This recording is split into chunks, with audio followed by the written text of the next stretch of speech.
Tenemos a una compañera que viajó exclusivamente para esta sesión. Entonces, bueno, sé que ha sido un día largo. Esta va a ser la última sesión.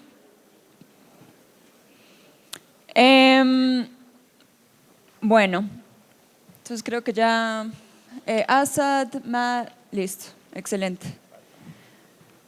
Entonces realmente voy a hacer una moderación muy ligera, pero quiero resaltar solo un tema, y es que Palestina es un tema del camino público.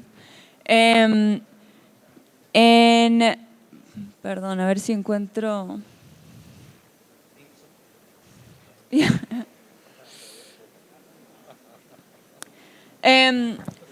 O sea, no tan solo toda nuestra libertad está interconectada con la libertad de palestinos, sino que la lucha por la energía pública también se lidera en Palestina, también se hace con los sindicatos de Palestina exigiendo control público sobre sus recursos, sobre el gas que tiene Gaza, sobre la electricidad, sobre sus torres de telecomunicaciones que son bombardeadas y que estratégicamente son tumbadas para que entre palestinos no se puedan comunicar, la infraestructura pública, el transporte, las carreteras que han sido fragmentadas para crear un estado de apartheid. Todo eso es un tema del camino público. O sea, todo lo que hemos hablado hoy no se puede desligar, desconectar de alguna forma de la lucha que están liderando nuestros hermanos y hermanas. Entonces, más allá de las declaraciones de solidaridad que muchos de sus sindicatos ya han hecho, aquí en esta mesa vamos a hablar de concretamente qué podemos hacer como sindicatos extremadamente bien posicionados para tomar acción estratégica en contra del Estado de Israel y en solidaridad hacia una Palestina libre. Yo no tengo nada más que decir, entonces le voy a pasar la palabra primero al compañero Ilyes, que va a leer un poema, después Hamza, Andresa, Matt y finalmente Asad nos cierra la palabra. Pero aquí termina mi intervención. Realmente, sí, le voy a pasar la palabra al compañero Ilyes para que haga su inicio de esta ceremonia.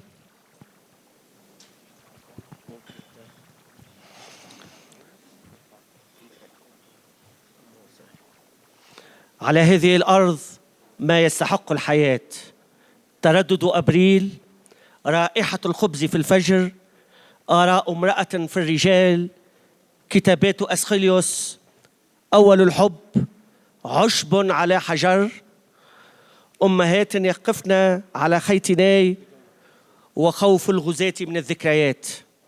على هذه الأرض ما يستحق الحياة، نهاية أيلول، سيدة تترك 40 بكامل مشمشها، ساعة الشمس في السجن، غيم يقلد سربا من الكائنات، هتافات شعب لمن يصعدون إلى حتفهم باسمين، وخوف الطغاة من الأغنيات. على هذه الأرض ما يستحق الحياة، على هذه الأرض سيدة الأرض، أم البدايات، أم النهايات، كانت تسمى فلسطين، صارت تسمى فلسطين. سيدتي أستحق لأنك سيدتي أستحق الحياة. Ainsi parlait Mahmoud Darwish, l'un des grands poètes palestiniens. Et je porte le message de tout Palestinien parce qu'on partage la même culture, le même langage et les mêmes soucis aussi. Et avant d'entamer mon intervention, je vais aussi citer les paroles d'un leader palestinien qui s'appelle Georges Habash, le leader du Front populaire de la libération de Palestine, qui a dit « La meilleure chose que vous puissiez donner à la cause palestinienne, c'est de lutter contre vos régimes réactionnaires. Et pour cela, je porte le message de tout un peuple, au nom de ce qui nous partage, au nom de la solidarité ouvrière, boycotter l'État sioniste. Boycotter l'État sioniste, culturellement, économiquement, politiquement. L'État sioniste veut de la légitimité et on doit arrêter toute relation avec lui et avec ses organisations sionistes. Parce que pour donner souffle à la lutte d'un peuple, il faut le minimum des choses, couper les lignes de subvention de cet État. Cet État qui est une machine de guerre soutenue par les États-Unis et les pays hypocrites européens. Ici, l'un des philosophes de l'école de Francfort, Adorno, a dit il faut lutter pour que Auschwitz ne se répète pas. Je lui dis désolé, Adorno, le plus pire a été commis dans l'ère du XXe siècle et dans les yeux des pays qui se disent civilisés par des armes américaines, allemandes et aussi françaises et britanniques. Avant de terminer, je voudrais bien que toutes les organisations syndicales qui est là donnent souffle au boycott de l'État sioniste, surtout économiquement, car cela tue cet État sioniste. C'est la première chose. La deuxième chose que je vais terminer, c'est qu'il y en a beaucoup de gens qui parlent que les Palestiniens ont commencé par 7 octobre, par la violence et tout ça. Notre réponse, c'est les paroles de Frantz Fanon. Le colonialisme n'est pas une machine à penser, n'est pas un corps doué de raison. Il est la violence à l'état de nature et ne peut s'incliner que devant une plus grande violence. Gloire aux martyrs, salutations à la résistance et viva Palestine!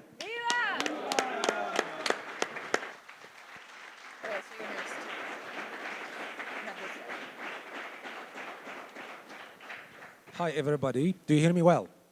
Cool. So before I start sharing a few reflections with you all, I feel that there is low energy in the room. So I ask everyone to stand up. I'm going to share with you a chant in Arabic from the Arab uprisings that started in 2010, 2011 in Tunisia and in Egypt. So it goes like this. It's simple.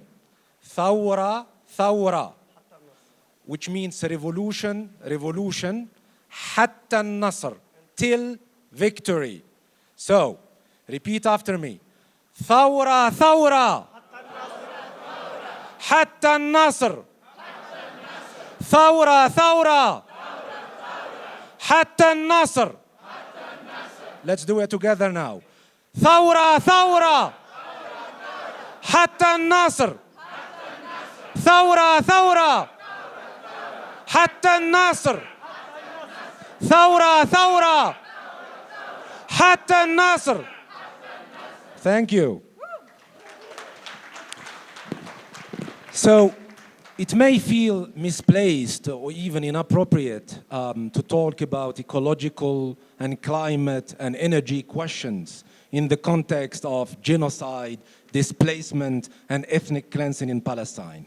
But I would strongly argue that there are strong intersections between the climate justice and the just transition struggle with the liberation of Palestine struggle. In fact, I would say that there will be no global climate justice, no global just transition without the liberation of Palestine. And I would explain why. Palestine, in a way, concentrates all the ugliness and the contradiction of the capitalist imperialist system, and it shows its general tendency towards more violence, more militarism, more war, and cruel use of outright violence. In the COP28 in the Emirates in Dubai, the Colombian president, Petro, has said very strong words. Genocide and barbaric acts unleashed against the Palestinian people is what await those who are fleeing the south because of the climate crisis. What we see in Gaza is the rehearsal of the future. He is absolutely right, because the genocide in Palestine is a harbinger of worse things to come if we do not organize and fight back vigorously. The global ruling classes and the empire are already willing to sacrifice millions of black and brown bodies, as well as poor white working class, to maintain their profits, the accumulation of capital, and their domination. We've seen that clearly at COP29 in Azerbaijan. We've seen how the ruling classes of the global north are willing to fund genocide, to fund displacement, but are not willing to put money to fund climate actions. I think it's really hard to find the right concepts or the right words to describe the utter destructions that is taking place in Palestine. It is not just a genocide. A lot of analysts and researchers have been coming up with all these terms, from herbicides to domicide to epistemicide, but also ecocide.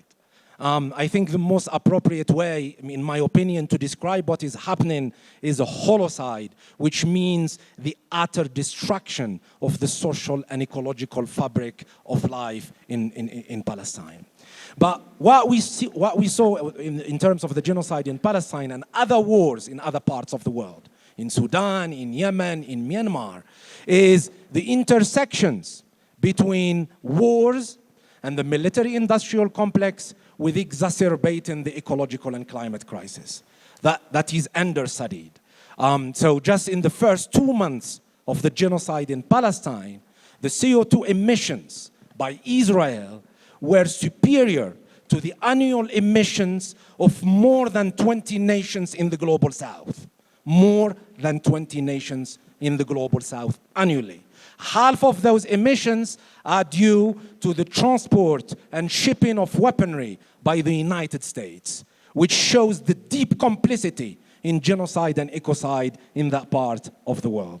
But my main argument is not about those intersections here and there, but that we cannot dissociate the struggle against US-led imperialism and global fossil capitalism from the struggle for Palestinian liberation.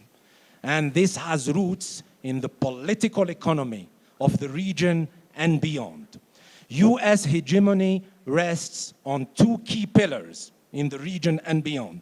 First of all, Israel as a Euro-American settler colony, which is an advanced imperialist outpost in the so-called Middle East. Israel is number one ally of the United States, and keeps US hegemony and domination of the region and control of its vast oil resources. The second pillar are the reactionary oil-rich Gulf monarchies. The United States and its partners have done everything to approach these two key pillars in order to integrate Israel politically and economically in the region from a dominant position. And the recent normalization deals that we've seen, Emirates, Sudan, Bahrain, and probably Saudi Arabia in the near future, are meant to cement US-led imperialism in the region.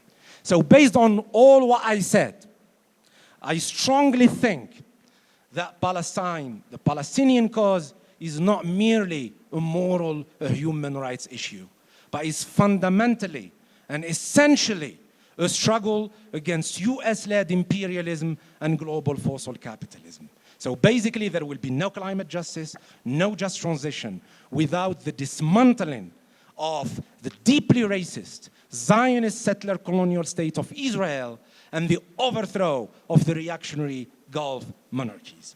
Now, I'll finish just with 1 minute. What should we do when we have that kind of analysis? I work closely with the global energy embargo for Palestine. And we've been saying clearly that words are not enough. Words do not have a meaning, a concrete meaning to the children, to the women, to the men that are being massacred, displaced, and starved by the day.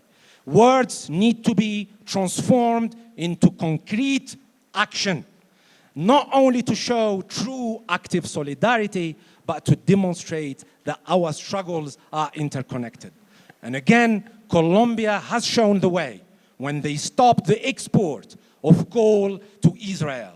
We need the same thing from South Africa.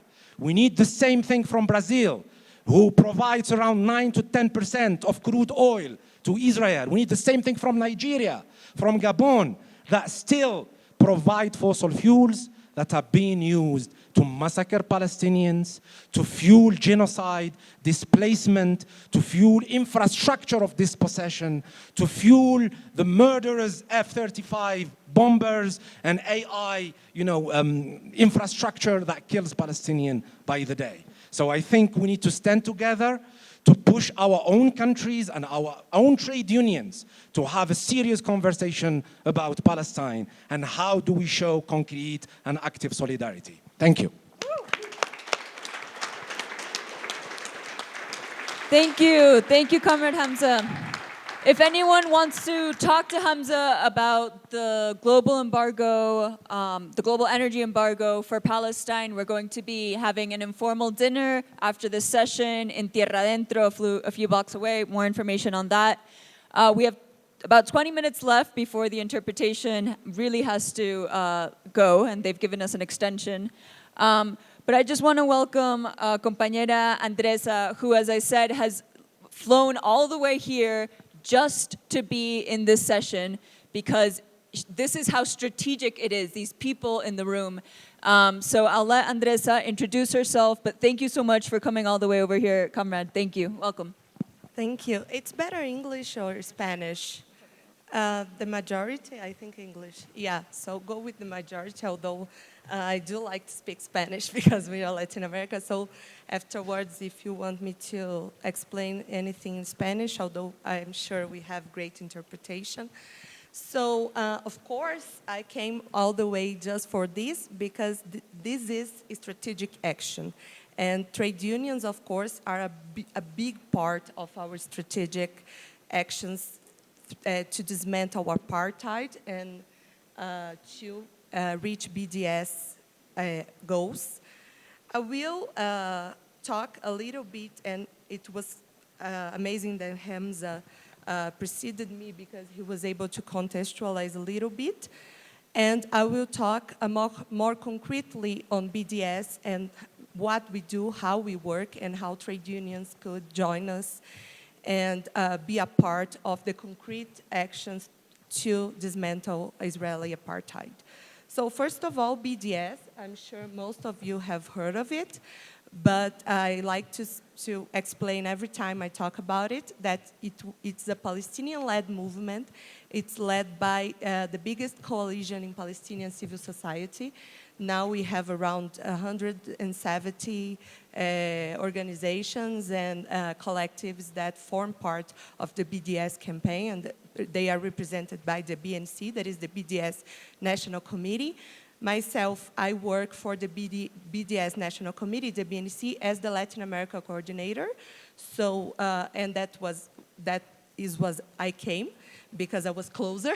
It's more difficult to fly somebody from Palestine. But of course, all my guidelines, and I represent the committee that is based in Palestine. But I deal with civil society more in Latin America and also with the arms transfers campaign that I will explain a bit. BDS means boycott, divestment, and sanctions. These are the 3 lines of actions that we have to dismantle apartheid and occupation in Palestine. This movement was based on the boycott movement of South Africa in the 90s that was really, really successful to dismantle South African apartheid. So the Palestinian civil society learned from it and engaged on the release of this call, asking people and international solidarity to be concrete and to boycott, divest, and sanction Israeli apartheid. So boycott is not only about consumerist boycott, so what I buy, of course, this is one way to see it, but it's more about strategic boycott.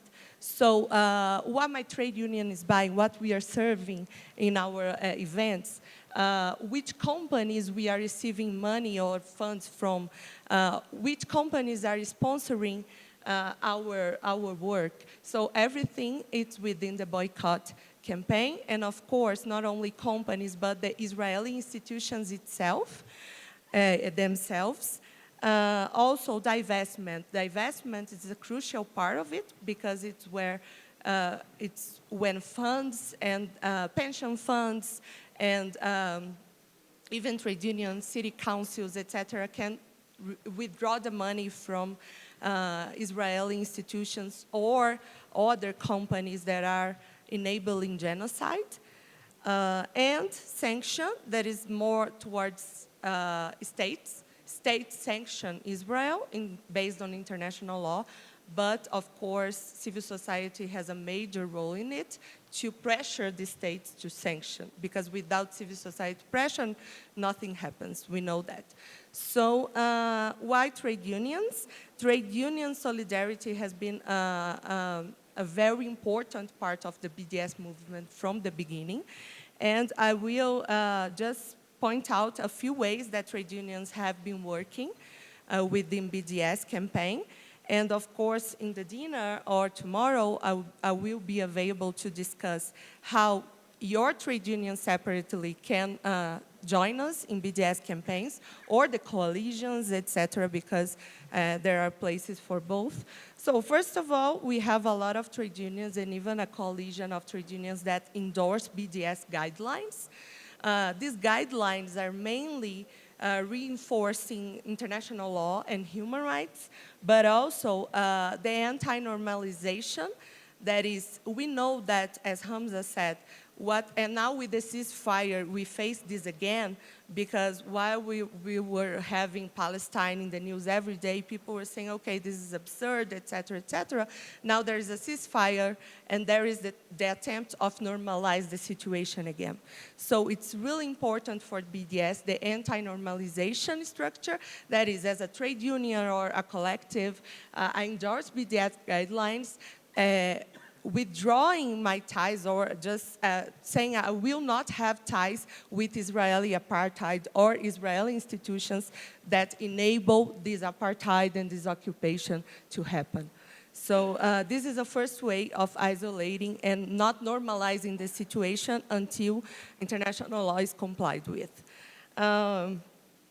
Secondly, we have divestment, as I said, that does not apply to any trade union or any coalition, but we know that some coalitions do have funds and collective investments. So it's really important to keep attention on what we are investing, because sometimes, and with the structure of transnational corporations and financial funds, it's really hard to see where our money is going. And sometimes we can be funding even oil giants, and they are exploiting Palestinian resources unlawfully, and we don't know about it. So we have some partners that monitor the situation, and you can consult this. We have on our website as well.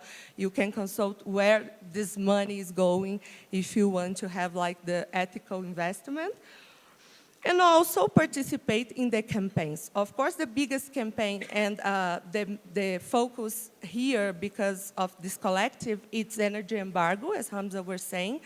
And why? Why trade unions? Because firstly, when we are talking about energy embargo, we are also talking about the sovereignty of our countries. For instance, Colombia.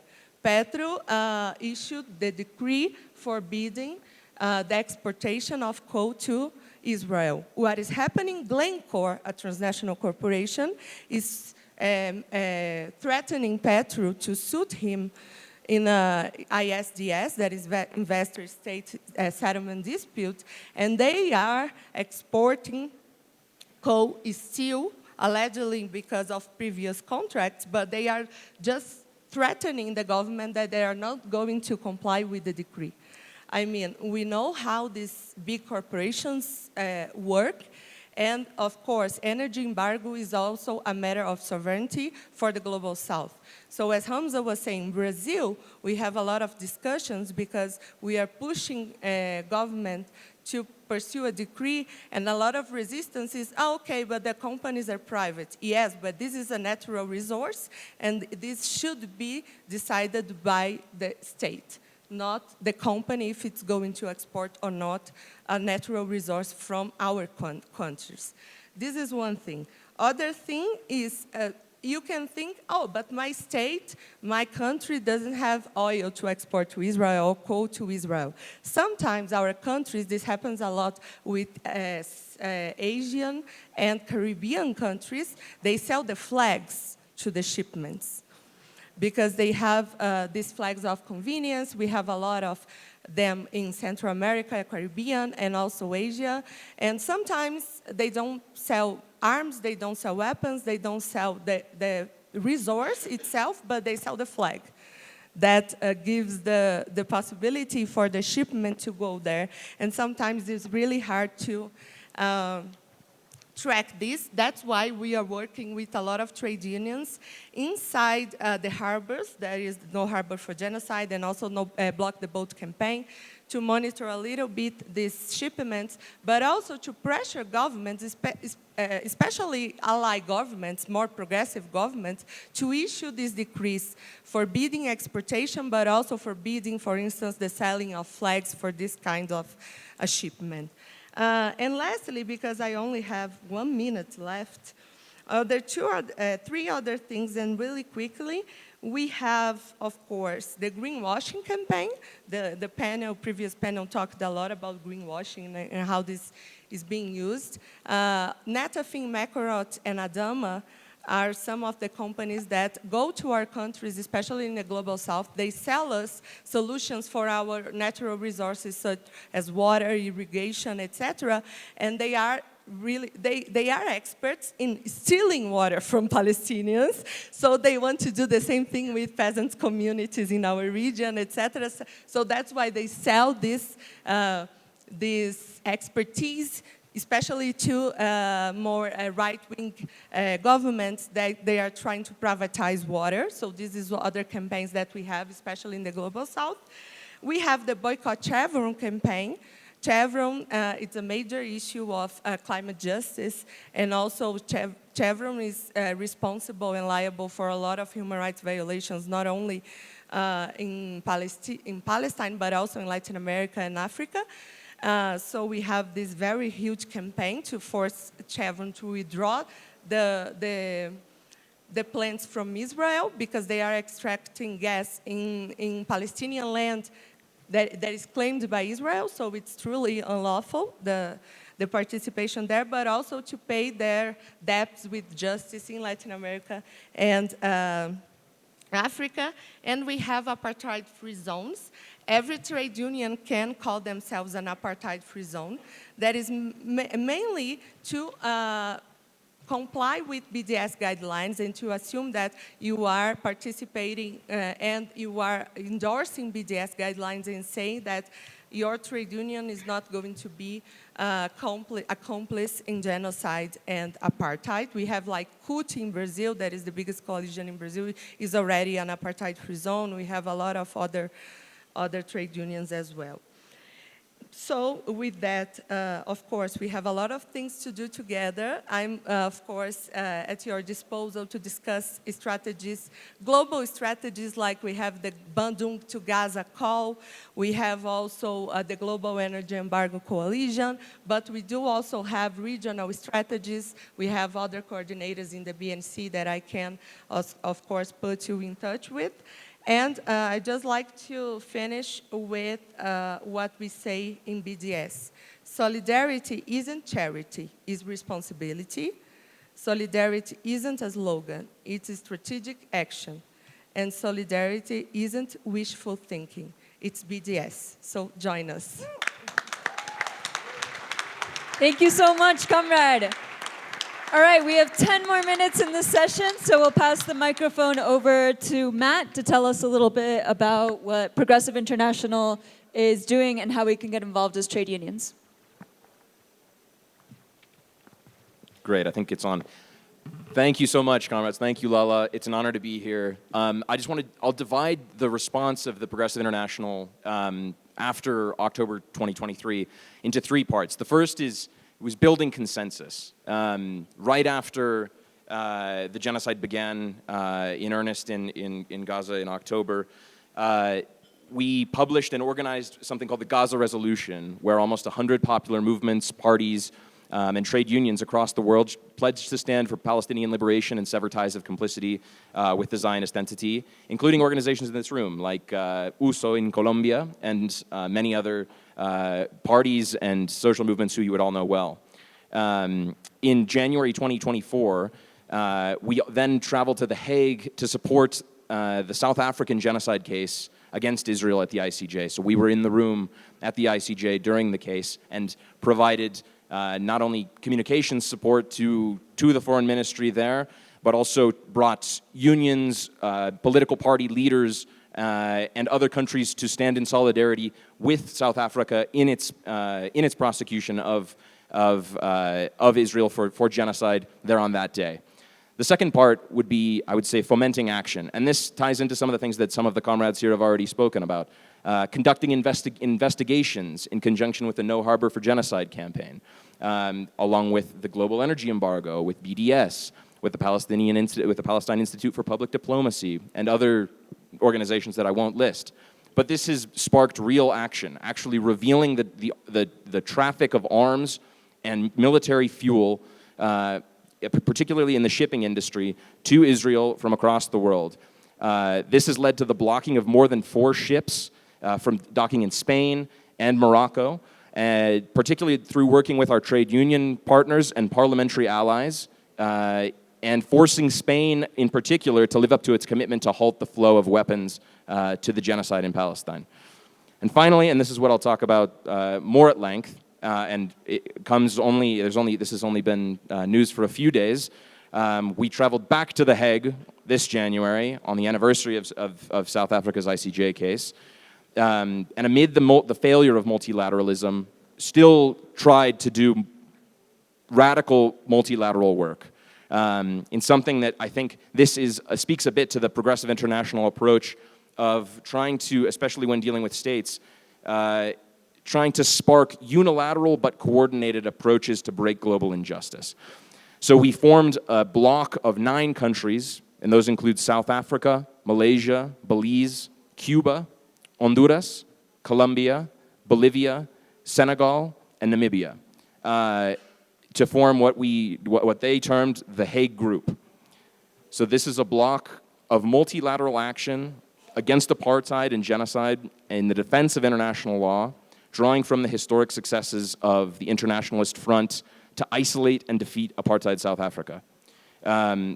Concretely, and you'll see on the screen, these states have declared their intention to, 1, enforce the arrest warrants against Netanyahu and former Defense Minister Gallant, to implement the provisional measures advocated by the International Court of Justice last year. Secondly, these states have declared their intention to prevent the provision or transfer of arms, munitions, and related equipment to the Zionist entity, to Israel. And thirdly, to prevent the docking of vessels carrying arms or military supplies to Israel. This is concrete action by states declaring their intent to form a group and expand it to isolate this genocidal state, this genocidal settler colonial state on a global stage. So of course, the devil is in the details, and we need your help to grow this bloc and to pressure these states to make sure these commitments turn into real actions. So I want to conclude, and I hope I have enough time, with an invitation to help us develop and advance this work in 3 specific ways. So the first would be to urge your governments to join the Hague Group. I'm pleased to announce today that we'll be launching the Friends of the Hague Group, which will be a space for for civil society to support and expand this state bloc, but also to hold it accountable. And this leads me to point number 2. To ensure that the measures that these states have declared their intention to follow through on are implemented in the ports, in the factories of the countries where you come from. And of course, this is the real power of the working class, and where we can actually take coordinated action to hold Israel to account and to fight for Palestinian liberation on our own soil, but in a coordinated and unified way. And thirdly, to join the Progressive International, or at least to be in conversation with us and with us at the PI, so that we can work together to achieve true Palestinian liberation within our lifetimes. So, thank you very much. All right, Comrade Asad, take it away. Okay, my name is Asad Rahman from War on Want. I have to say, as War on Want, which was founded by the Labour movement as an anti-colonial organisation back in the 1950s, I have to say we're proud that we've stood with the anti-colonial movements and struggles all through our time. And I've been one of the first organisations in the Global North to stand on Palestine, to call for BDS, first human rights organisation to publish a report outlining Israel's apartheid system alongside our Palestinian comrades and partners. Look, we all know, we've seen over the last year and a half, and of course, many of us who've been engaged, we've seen extermination, food being used as a weapon of war, starvation, crimes against humanity, war crimes, genocide, apartheid. We've seen live people being shredded on our phones every single day. We've seen a calculated strategy to erase a whole people, their culture, and their right to exist. And so when President Petro said, in the faces of the Palestinians, we in the Global South see our past, our present, and our future, that's absolutely right, because we can see those 500 years of colonialism and imperialism, the disposability of black and brown people, and we see the hypocrisy of the Global North. We see the hypocrisy of the Global North, which talks about Ukrainians and says, they look like us, they have white skin and blue eyes, they don't understand war. We have to have open doors to the Ukrainian refugees, but won't even allow Palestinian children who've been injured by the Israeli bombs to come for treatment in the Global North. We see the reality of the Global North, and this is not just the far-right fascists. We're not talking about Meloni or Le Pen. We're talking about Biden and Olaf Scholz and Starmer being completely complicit with allowing and enabling Israel's total impunity. And so when we see Trump yesterday talking about the ethnic cleansing of 2 million people in Gaza, when we see Israel now engaged in a whole new onslaught on the West Bank, and we see the media saying, well, let's not use the word ethnic cleansing. You know, where are these people going to somehow move to and talk about Gaza as if it's a piece of real estate? We see the reality of what many of us talked about in terms of this crisis and the reality of what will happen, of walls and fences and disposability of people in the Global South. Now, we know the narrative has been shaped in the Global North. Israelis are killed, Palestinians somehow miraculously die without anybody being responsible. We know how the subtle framing of this has enabled a year and a half of Israel to do what it's done in Gaza. But of course, I have a decade of a blockade on Gaza, and of course, over 70 years of settler colonialism. And we in the UK, as War on Want, we know London, like Paris, like Brussels, was the place where lines in the map were written of the Global South, where people were erased, land was given and handed over to colonial empires and settler colonialism. And of course, that is the reality of there. So I want to just maybe again reinforce, look, we know that this fight is about a fight about solidarity.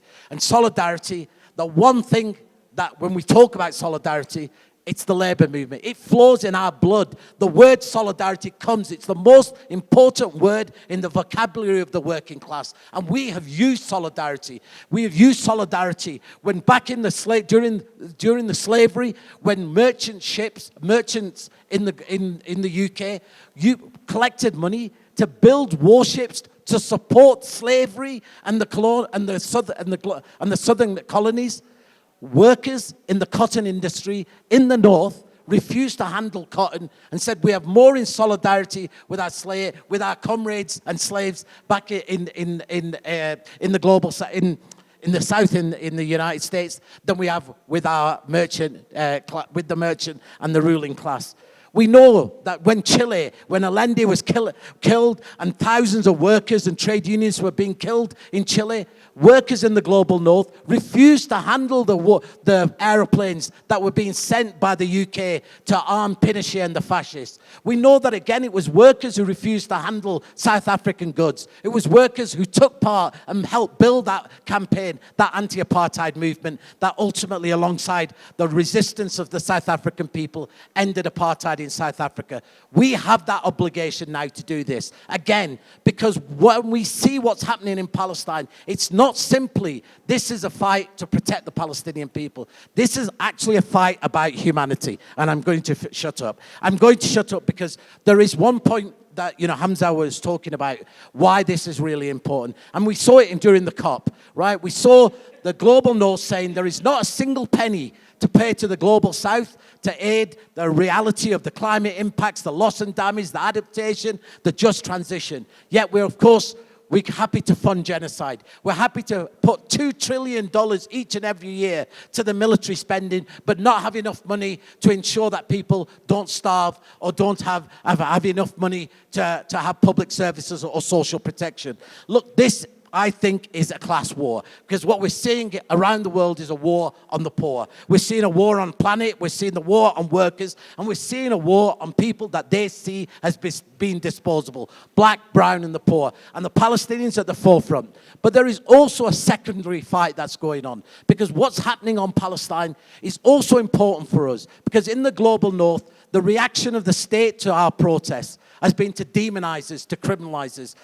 People who are taking action on Palestine are now being charged and in courts in the UK and across Germany with terrorism offences. We're seeing now also the same walls and fences narrative that Israel has used in terms of the West Bank and Gaza and Palestine now being exported all over the world. We knew that before, that the reality of the favelas in Brazil, whether it was Ferguson in the United States or Gaza or West Bank, the same technologies are being transplanted all around the world. And already Israel is saying this is battle-tested weaponry. This is battle-tested surveillance.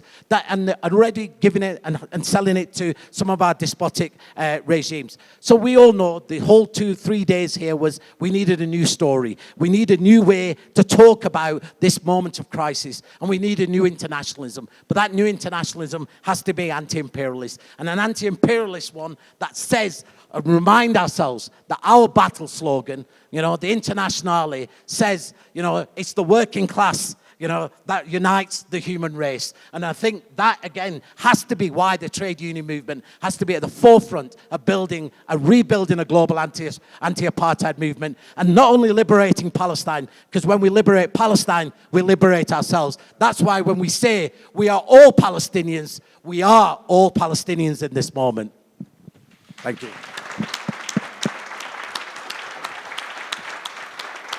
We're gonna do the slogan again. ثورة ثورة حتى النصر. ثورة ثورة حتى النصر. ثورة ثورة حتى النصر. From the river to the sea, Palestine will be free. From the river to the sea, Palestine will be free. From the river to the sea, Palestine will be free. Thank you, comrades. We're going to send information about the dinner to your WhatsApps, but thank you so much. Have a good evening. Thank you.